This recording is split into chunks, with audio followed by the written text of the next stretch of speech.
Assalamualaikum warahmatullahi wabarakatuh. Di sini saya izin mempresentasikan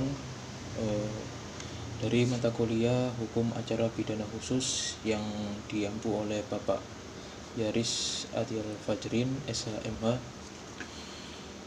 Perkenalkan, nama saya Muhammad Al-Muhaqqiq Ursadi dengan NIM 2023 1111 0311 059. Ya, pada kesempatan hari ini kami selaku dari mahasiswa Bapak Yaris ditugaskan untuk mempresentasikan hukum acara pidana khusus tentang alur maupun bagan dari persidangan dari KUHP baru maupun KUHP yang lama, dan perbandingannya itu bagaimana antara KUHP lama dengan KUHP yang baru. Pada kesempatan ini saya akan mempresentasikan mengenai proses atau alur peradilan pidana Indonesia menurut KUHP baru serta perbedaannya dengan KUHP yang lama. Perlu kita pahami juga ya, bahwa hukum acara pidana khusus ini itu sangat penting di negara kita ya, ini negara hukum ya, ini negara Indonesia, NKRI. Pidana merupakan bagian yang sangat penting dalam sistem hukum ya, karena tidak hanya mengatur bagaimana negara menindak pelaku kejahatan atau bisa disebut subjek yang melakukan penyelewengan hukum atau melanggar hukum yang telah ditetapkan, tetapi juga bagaimana negara itu dapat membatasi hak-hak warga negaranya, hak-hak perilakunya, membatasi kekuasaannya juga agar tidak melanggar hak individual maupun hak istilahnya hak asasi manusia ya. Oleh karena itu, dengan demikian, hukum acara pidana khusus ini memiliki fungsi ganda yang menurut saya yaitu sebagai alat penegak hukum sekaligus sebagai alat perlindungan hak individu dari tindakan sewenang-wenang negara maupun tindakan sewenang-wenang hak individual kepada negara. Perlu kita pahami juga latar belakang yang sangat mendalam tentang hukum acara pidana khusus ini yang mengacu pada KUHP lama. Yang pertama, KUHP lama yang diatur dalam Undang-Undang Nomor 8 Tahun 1981. Ya, ini merupakan produk hukum yang lahir pada masa awal pembangunan hukum nasional Indonesia gitu. Pada saat itu KUHP juga dianggap sebagai kemajuan karena menggantikan sistem hukum kolonial yang sebelumnya berlaku. Karena apa? Karena Indonesia ini dulunya adalah negara jajahan dari orang asing yang tidak mempunyai hukum.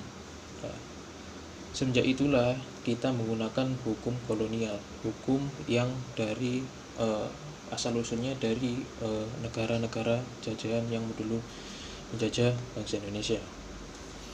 Namun setelah itu lebih dari 4 dekade kurang lebih digunakan KUHP lama, mulai menunjukkan berbagai keterbatasan. Mengapa bisa dikatakan keterbatasan? Karena perilaku maupun tindakan dari seorang manusia itu tidak dapat diprediksi untuk kedepannya, entah melakukan yang benar ataupun yang salah.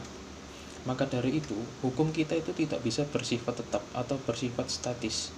Kita harus perlu mengembangkan dari hukum-hukum yang sudah ada maupun mencari hukum yang kosong. Istilahnya kita membuat aturan baru untuk membatasi hak individual supaya hak-hak individual manusia itu dapat terlindungi dengan baik. Itu tidak berbuat sewenang-wenangnya. Yang pertama, dari aspek perlindungan hak asasi manusia yang perlu saya tegaskan kembali. KUHP lama belum sepenuhnya memberikan jaminan terhadap hak-hak tersangka dan terdakwa. Dalam praktiknya masih sering terjadi tindakan yang berpotensi melanggar hak individualnya, seperti penahanan yang tidak proporsional atau proses pemeriksaan yang tidak transparan gitu. Ya, bisa kita lihat contohnya saja di negara kita. Apabila kamu mempunyai uang yang banyak, maka hukum itu dapat dibeli. Begitu. Kasarannya begitu ya. Kedua, dari aspek transparansi dan akuntabilitas. KUHP lama belum mampu menciptakan sistem hukum yang begitu terbuka. Hal ini dapat menimbulkan ketidakpercayaan masyarakat terhadap aparat penegak hukum, begitu. Yang ketiga, adanya perkembangan teknologi sangat pesat, tidak diikuti oleh pengaturan dalam KUHP lama, sehingga proses peradilan masih dilakukan secara konvensional dan kurang efisien. Ya. Perlu saya tegaskan kembali, ya tidak bisa dipungkiri juga di era globalisasi dari zaman ke zaman itu pastinya ada yang namanya perkembangan dalam perilaku manusia juga dalam era-era digital juga gitu. Selain itu juga ya, KUHP lama itu cenderung menggunakan pendekatan represif atau yang bisa disebut crime control model, yaitu pendekatan yang lebih menekankan pada penghukuman terhadap pelaku kejahatan. Jadi pada intinya itu pelaku kejahatan yang telah melakukan penyelewengan hukum maupun tindakan yang melawan hukum, yang ditekankan itu adalah bagaimana orang ini dihukum seberat-beratnya, begitu. Itu menurut KUHP yang lama.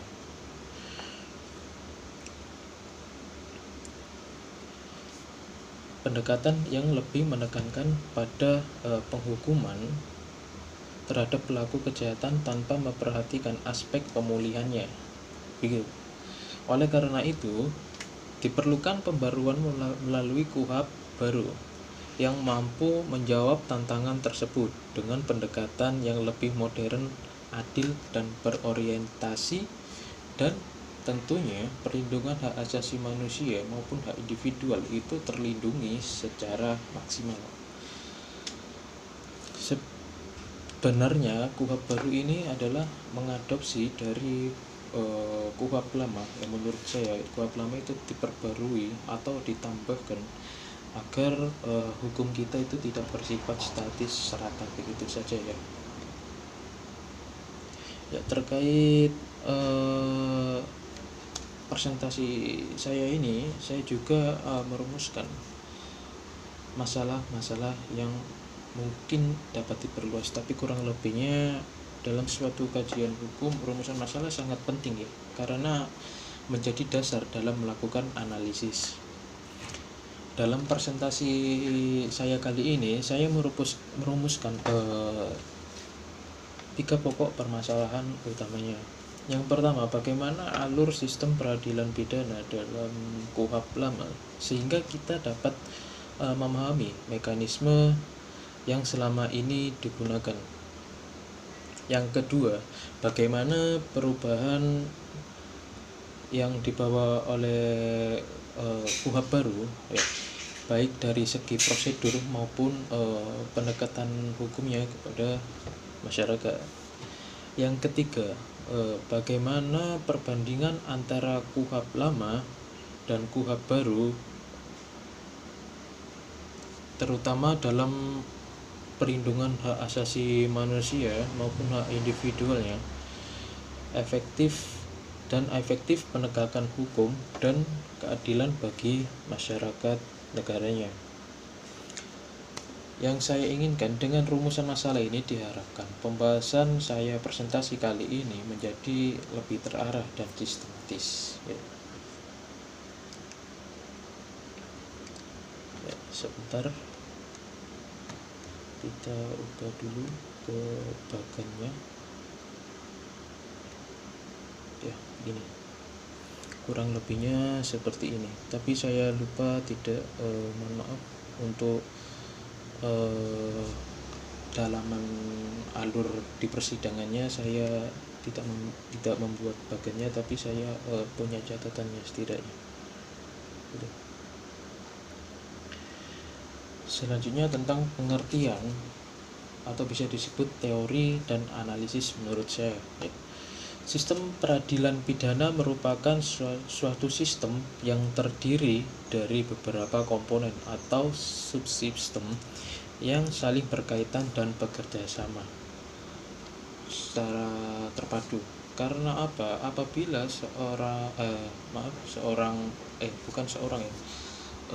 sebuah instansi bekerja individual tidak saling bekerja sama, itu pastinya hasilnya akan berbeda meskipun mempunyai visi misi yang setidaknya sama, tapi itu tidak bisa. Maka dari itu kita harus saling berkaitan agar tujuan kita itu dapat tercapai secara maksimal. Laporan pengaduan. Subsistem tersebut meliputi yang pertama yakni adalah kepolisian, yang kedua adalah kejaksaan, yang ketiga ada pengadilan dan lembaga pemasyarakatan. Masing-masing memiliki fungsi yang berbeda tetapi saling melengkapi dalam proses penegakan hukum. Gitu. Dalam perspektif teori hukum, sistem peradilan pidana memiliki dua model. Yang KUHP lama itu mengadopsi model crime control model, dan KUHP yang baru itu mengadopsi tentang dua proses model. Oke. Benar. Lalu yang selanjutnya yakni apa itu crime control model? Yakni adalah menekankan efisiensi dan kecepatan dalam menindak pelaku kejahatan atau subjek hukum yang telah melakukan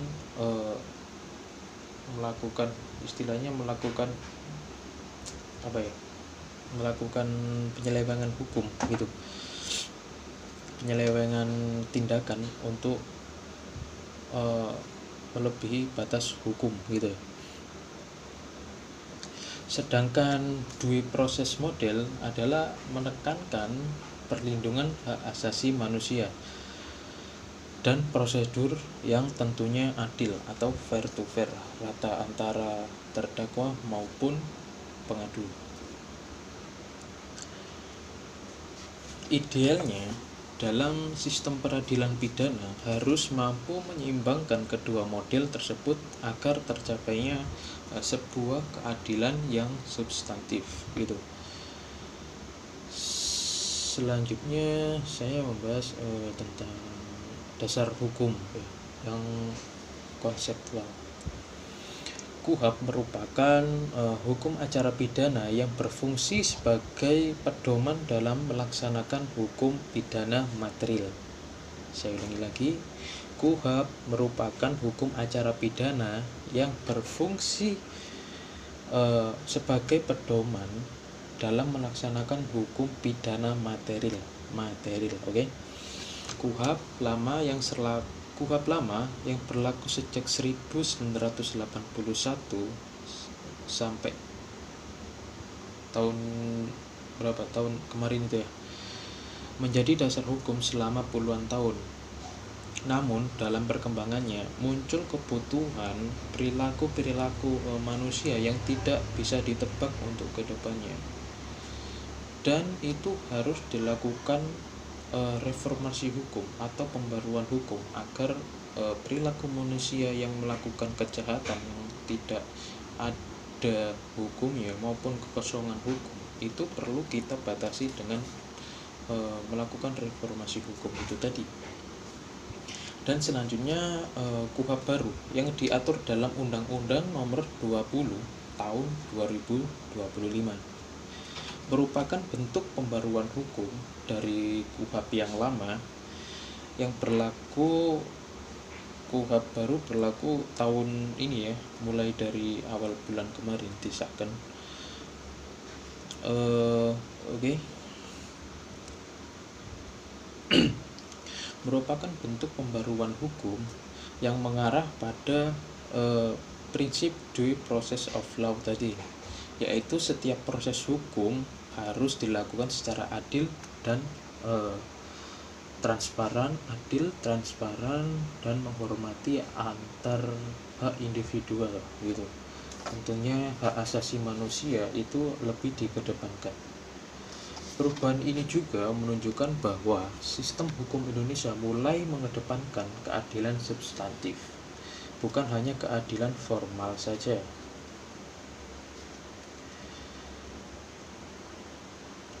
Pada alur sistem peradilan perkara pidana menurut KUHP yang lama,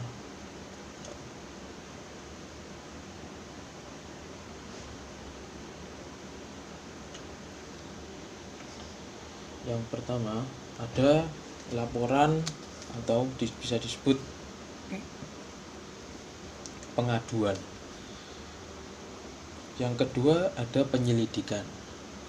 Yang ketiga ada penyidikan. Yang keempat selanjutnya ada penangkapan dan penahanan dari tersangka yang disebut oleh seorang pengadu tadi. Yang selanjutnya kelima yakni pelimpahan berkas ke jaksa. Itu bukti-buktinya. Selanjutnya keenam ada penuntutan. Yang ketujuh ada persidangan. Dan selanjutnya ada putusan hakim apabila telah dinyatakan bersalah. Dan yang kesembilan adalah eksekusi. Eksekusi ini yang dinamakan orang yang melakukan kejahatan tadi perlu dibayarkan dengan istilahnya dibayarkan dengan dakwaannya tadi sesuai hukum yang berlaku. Saya jelaskan kembali tentang ARU KUHP yang lama. ARU KUHP lama dimulai dari tahap penyelidikan ya, yaitu proses awal untuk mengetahui apakah suatu peristiwa tersebut dapat dikategorikan sebagai tindak pidana gitu. Kemudian dilanjutkan dengan penyidikan. Penyidikan yaitu adalah proses untuk mengumpulkan alat-alat bukti dan menentukan siapa yang menjadi tersangkanya. Setelah itu juga selanjutnya ada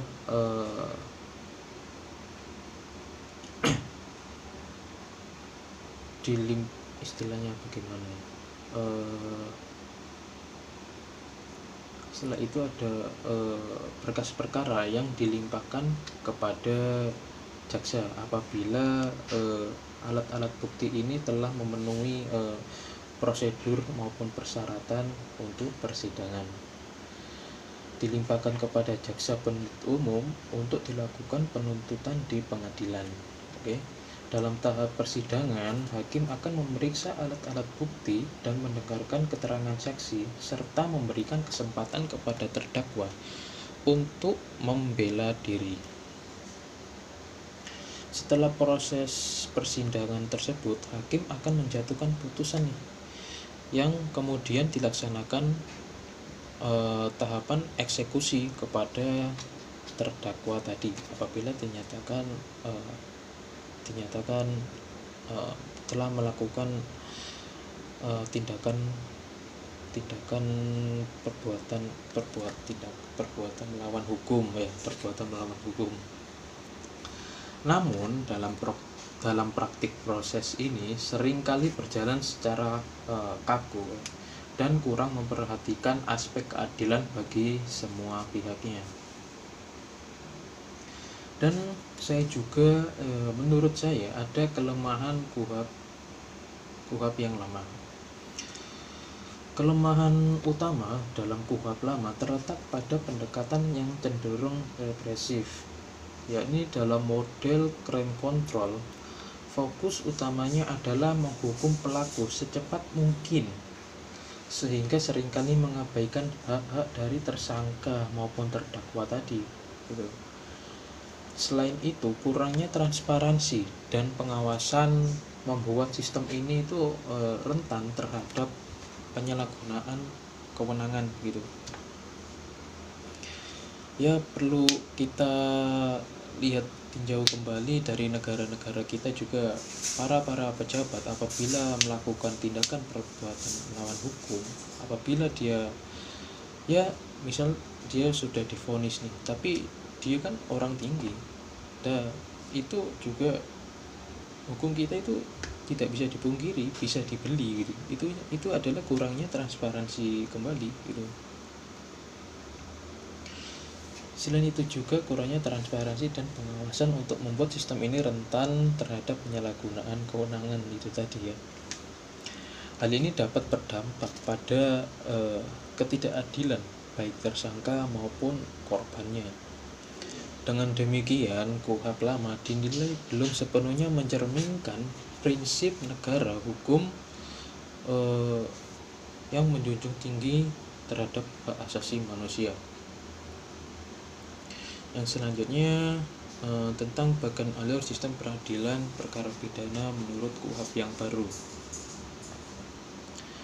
Yang pertama ada laporan pengaduan, yang kedua ada penyelidikan, masih sama, yang ketiga ada penyidikan, masih sama, dan selanjutnya ini ada proses yang membedakan. Apabila proses lanjut akan diteruskan ke penuntutan. Apabila restoratif justice-nya istilahnya medianya berhasil, maka selesai, tidak ada yang namanya persidangan begitu. Lebih diutamakan restoratif justice-nya. Apabila terjadi penuntutan, maka pasti adanya persidangan dan adanya putusan hakim apabila dinyatakan si tersangka tadi melakukan perbuatan yang dinilai menyeleweng terhadap hukum, bisa disebut terdakwa gitu. Lalu ada upaya hukum, lalu ada eksekusi.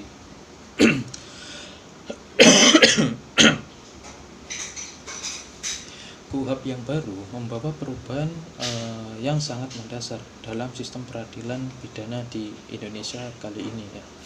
Salah satunya perubahan yang paling penting adalah diperkenalkannya konsep restoratif justice. Ada pihak yang tidak setuju dan ada pun pihak yang setuju tentang adanya restoratif justice ini ya.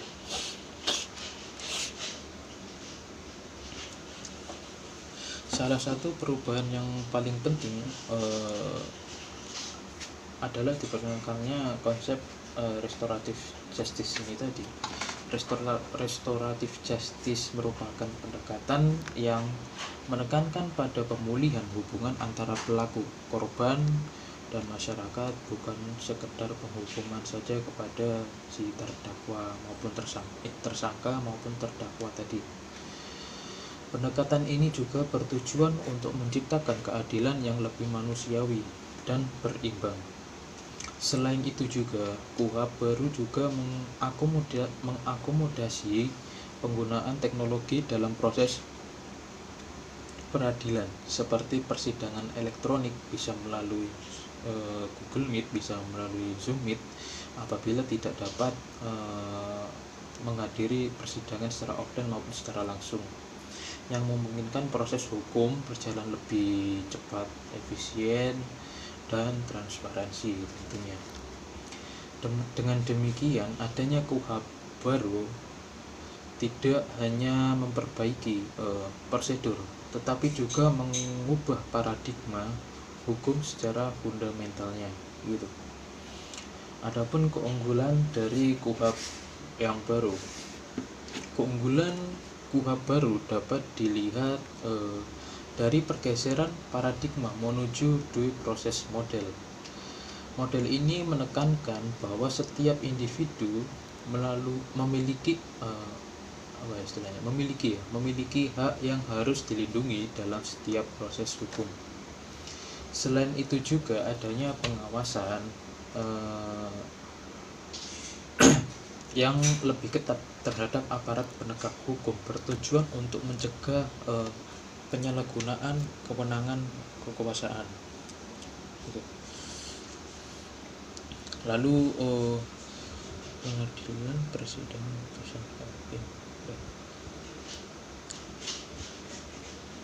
digitalisasi sistem peradilan ini juga menjadi langkah penting dalam meningkatkan transparansi maupun akuntabilitas dalam negara hukum kita.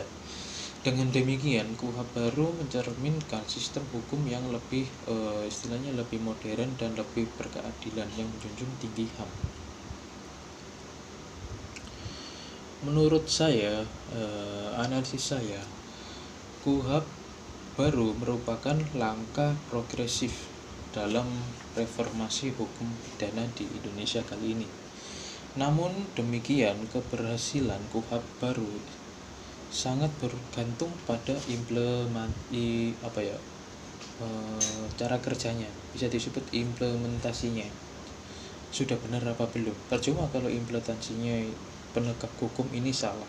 Ya SDM masyarakatnya juga amburadul gitu. Tantangan utamanya ya ini meliputi kesiapan sumber daya manusia, aparat penegak hukum, ketersediaan infrastruktur teknologi, serta budaya hukum masyarakat yang perlu ditingkatkan. Selain itu juga diperlukan juga pengawasan yang konsisten agar prinsip-prinsip dalam KUHP baru benar-benar diterapkan dalam praktik hukumnya secara benar. Jika tantangan ini dapat teratasi, maka tujuan KUHP baru berpotensi tidak tercapai secara optimal gitu.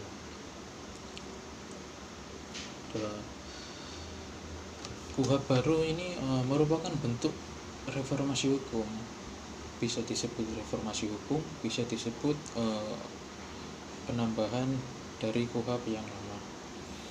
Ya, ini merupakan bentuk hukum acara pidana yang membawa perubahan yang signifikan dalam sistem peradilan pidana di Indonesia.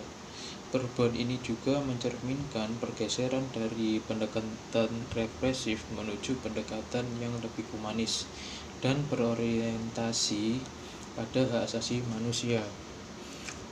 Dengan demikian, tujuan dari KUHP baru diharapkan mampu menciptakan sistem peradilan pidana yang lebih adil, transparan, dan modern. Selanjutnya ada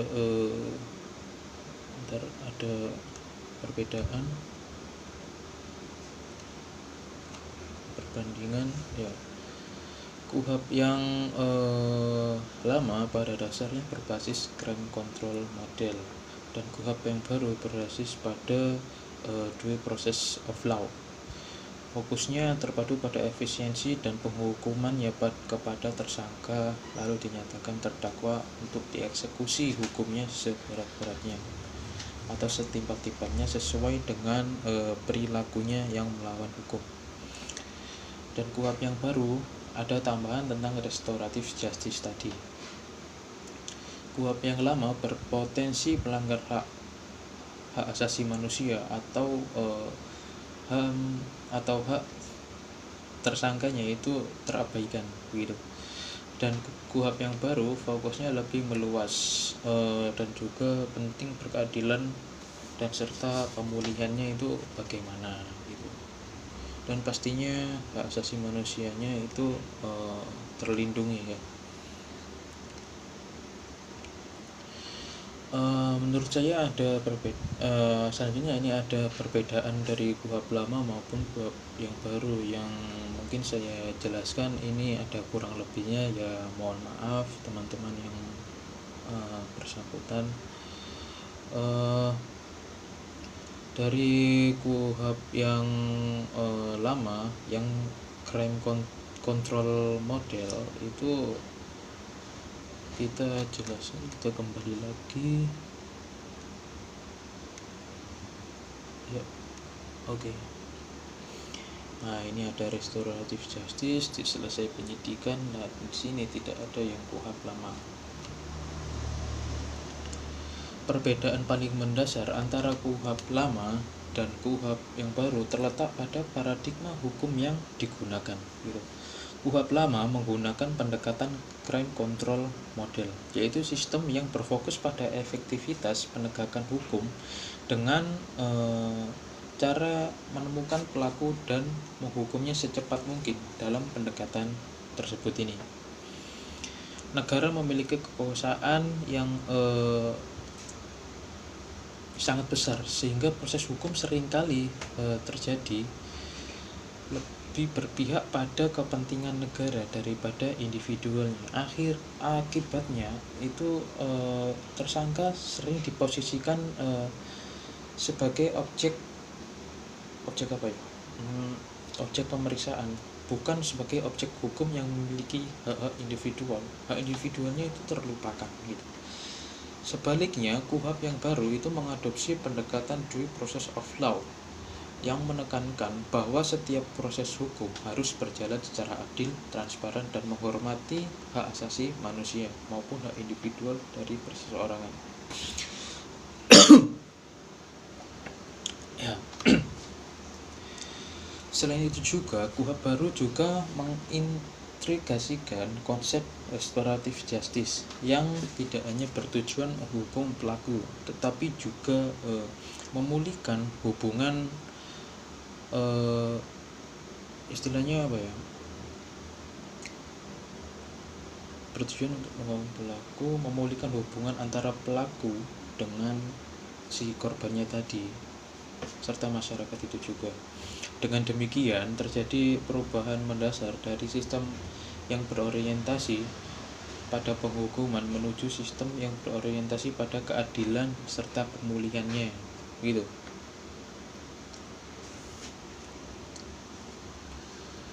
Pada tahap penyelidikan, KUHP lama cenderung memberikan kewenangan yang luas pada aparat tanpa diimbangi dengan pengawasan yang memadai. Menurut saya, proses ini sering kali dilakukan secara tertutup, sehingga masyarakat tidak tahu mengetahui bagaimana suatu perkara ditangani, sudah benar apa belum.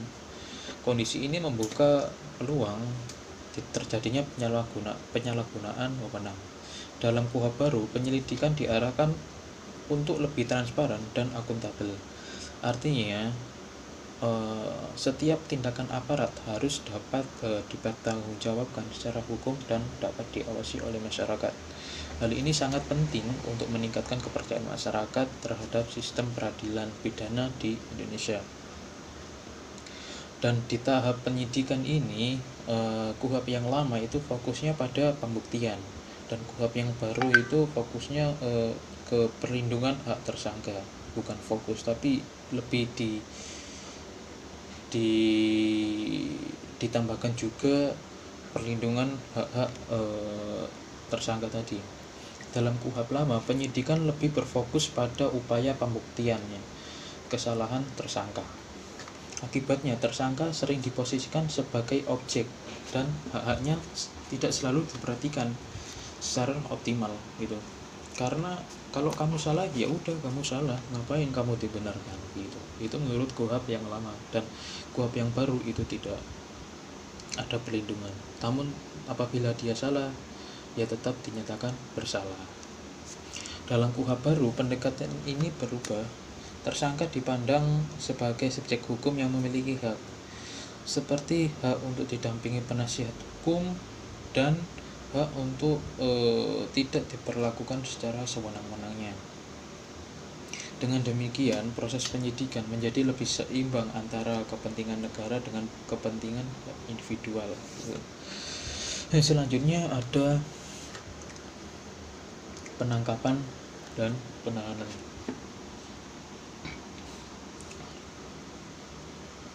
Pada KUHP yang lama itu mudah maupun sering digunakan, maupun KUHP yang baru itu ketat dan proporsional menurut saya. Di penjelasannya, menurut saya itu dalam KUHP lama, penahanan sering digunakan sebagai langkah utama dalam proses penyidikan, bahkan dalam perkara yang sebenarnya tidak terlalu serius. Hal ini menunjukkan kurangnya penerapan prinsip proporsionalitas dalam KUHP baru. Dalam KUHP baru itu penahanan tidak lagi menjadi langkah utama, melainkan harus memenuhi syarat-syarat yang ketat. Seingat saya itu syaratnya ditambah ya gitu, untuk memenuhi tersangka ini dapat ditahan dan dilakukan secara proporsional juga.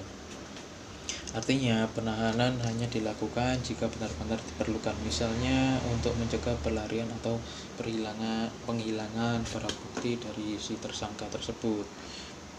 Ini juga bertujuan untuk melindungi hak kebebasan individu. Namun ada celahnya juga di sini apabila orang yang mengerti hukum gitu. Nah, ini yang paling membedakan. Selanjutnya ada di restoratif justice.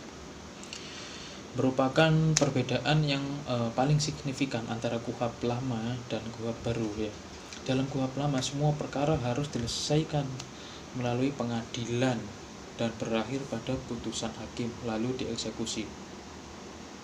Sedangkan dalam KUHP baru terdapat kemungkinan penyelesaian perkara di luar pengadilan melalui pendekatan maupun pemulihan. Dalam proses ini, pelaku dan korban dipertemukan untuk mencari solusi bersama maupun istilahnya solusi yang terbaik. Apakah sudah clear apa belum? Apabila belum clear, ya udah lanjut ke proses penuntutan dan persidangan di pengadilan. Itu seperti apa ya, restoratif justice istilahnya, kayak somasi gitu ya, somasi lalu dia datang seperti permintaan maaf atau ganti rugi kepada si korban tadi. Pendekatan ini juga itu tidak hanya memberikan keadilan bagi korban, tetapi juga membantu pelaku untuk bertanggung jawab atas perbuatannya tanpa harus selalu dijatuhi hukum pidana gitu. Selanjutnya ada penuntutan sama penuntutan.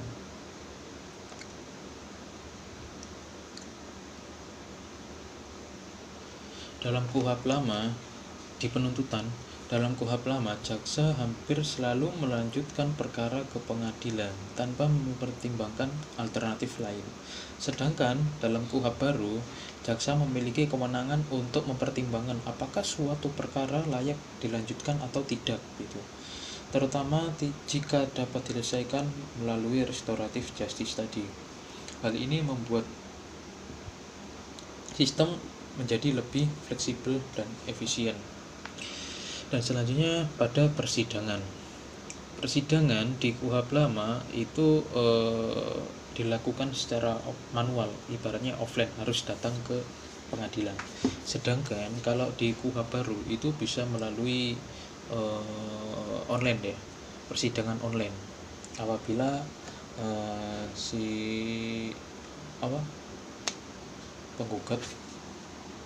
tergugat itu apabila tidak bisa datang ke pengadilan, bisa dilakukan secara online gitu. KUHP lama mengatur persidangan secara konvensional, yaitu tatap muka langsung di pengadilan.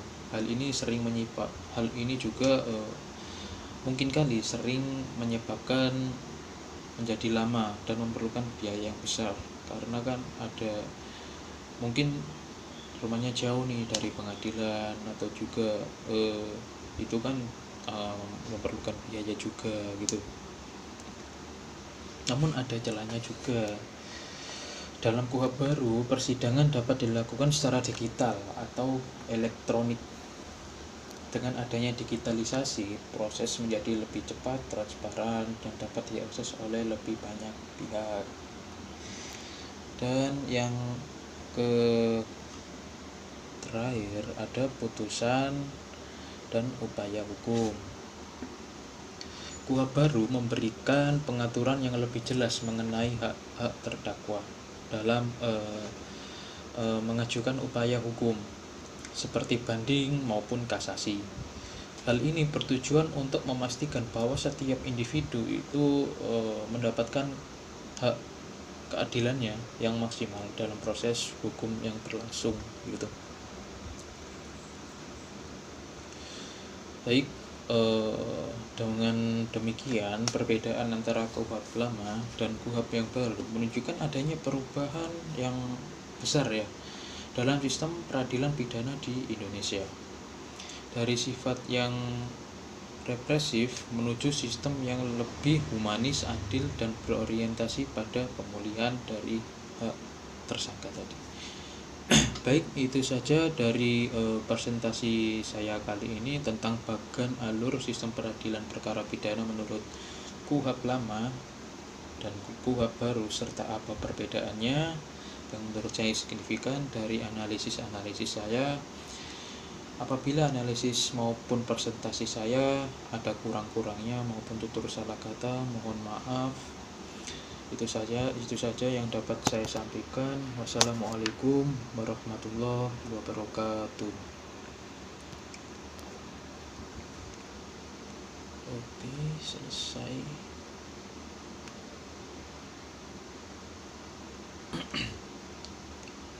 And record mana ini? Recording stopped. Oke.